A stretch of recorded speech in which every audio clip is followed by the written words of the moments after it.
तुझसे 3 घंटे की एक्स्ट्रा क्लास बर्दाश्त नहीं होती। उन्होंने 30 साल जेल में बर्दाश्त की। आज मैं बात करने जा रहा हूँ नेल्सन मंडेला के बारे में। क्लास 10th में एक चैप्टर है second, a long walk to freedom by Nelson Mandela. इसमें है क्या, नेल्सन मंडेला के स्ट्रगल, नेल्सन मंडेला के संघर्ष की कहानी है। पूरा चैप्टर उन्हीं के बारे में। देखिए, पहले नेल्सन मंडेला के बारे में थोड़ा बहुत जान लेते हैं। महात्मा गांधी भारत के राष्ट्रपिता के जिन नाम से जाने जाते हैं, वैसे वैसे Nelson Mandela father of south Africa के नाम से जाने जाते हैं।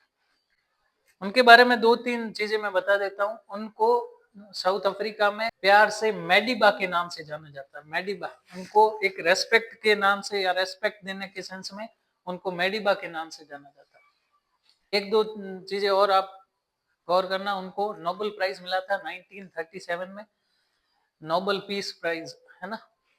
अब इस चैप्टर में है क्या, a long walk to freedom में एक सिस्टम बताया जिसको बोलते हैं अपार्थाइड सिस्टम। ये सिस्टम क्या होता है, जो भी गोरे लोग थे ना, वो जितने भी ब्लैक पीपल थे, साउथ अफ्रीकन ब्लैक पीपल, उनको हेट करते थे। हेट इन द सेंस कि उनको अलग नजरिए से देखते हैं हर चीज में। ब्लैक लोगों की स्कूल अलग, उनके लिए लॉ अलग, उनके लिए रहने का, खाने का, होटल वगैरह कहीं पे भी जाए उनके लिए सारी सिस्टम अलग होते थे। इसीलिए इसको कहते थे harsh reality discrimination in south Africa, और ये सिस्टम जाना जाता था अपार्थाइड के नाम से। फिर क्या है इस चैप्टर में, इस चैप्टर में है मंडेला की लॉन्ग स्ट्रगल। किस तरीके से ऑलमोस्ट 30 इयर्स जेल में रहने और जेल में रहते हुए उन्होंने पीपल थे उनके अगेंस्ट में लड़ाई लड़ी, और लड़ाई किन के लिए, अपने साउथ अफ्रीकन लोगों के लिए। उनको भी इक्वालिटी मिले अपने ही देश में, उनको जस्टिस मिले, और उन्होंने लड़ाई लड़ी किसके लिए, ह्यूमन राइट्स के लिए। ठीक है, ऑलमोस्ट 30 इयर्स तक जेल में रहे, और जेल में रहते हुए एक इंटरेस्टिंग चीज है, उन्होंने LLB की डिग्री हासिल की। ठीक है, लॉन्ग स्ट्रगल के बाद उनको एक साउथ अफ्रीका के लिए 15 अगस्त 1947 भारत की फ्रीडम का ऐसे ही वैसे 10th of May 1994 south Africa के लिए, जिनको बोलते हैं स्वतंत्रता दिवस, उनको इनॉग्रेशन डे मिला। ठीक है, Mandela became the first black president of south Africa. ठीक है, साउथ अफ्रीका के पहले ब्लैक प्रेसिडेंट बने। ठीक है, इतने सालों तक साउथ अफ्रीका पर सिर्फ व्हाइट पीपल ने रूल किया था, और उन्हीं का लॉज, उन्हीं के रूल्स सारे चलते थे। 10th of May 1994 को मंडेला की लॉन्ग स्ट्रगल के बाद वो ब्लैक प्रेसिडेंट बने।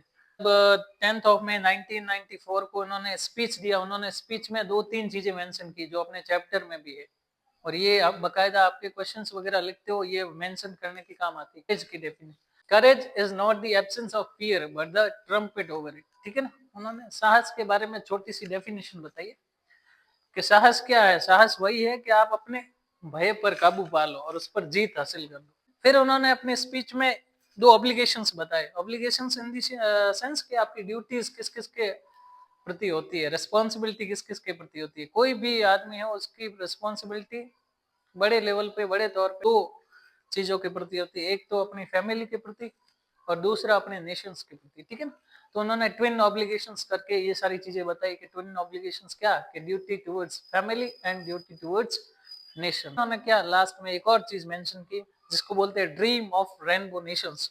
उन्होंने कहा कि ये जो नया साउथ अफ्रीका है, ये एक यूनाइटेड साउथ अफ्रीका, एक नॉन रेशियल डेमोक्रेटिक, जिसमें कोई non racial in the sense जिसमें कोई भेदभाव नहीं, ब्लैक व्हाइट, काला गोरा, छोटा बड़ा, जिसमें कोई जेंडर गैप नहीं होगा। सारे लोग इक्वल ट्रीट किए जाएंगे और सबके लिए इक्वल रूल्स एंड रेगुलेशंस होंगे। ठीक है, छोटा सा चैप्टर है, 10th बोर्ड में क्वेश्चंस आते हैं 1 या 2, और इसी से रिलेटेड क्वेश्चंस जो होंगे वो अपन देखेंगे नेक्स्ट वीडियो।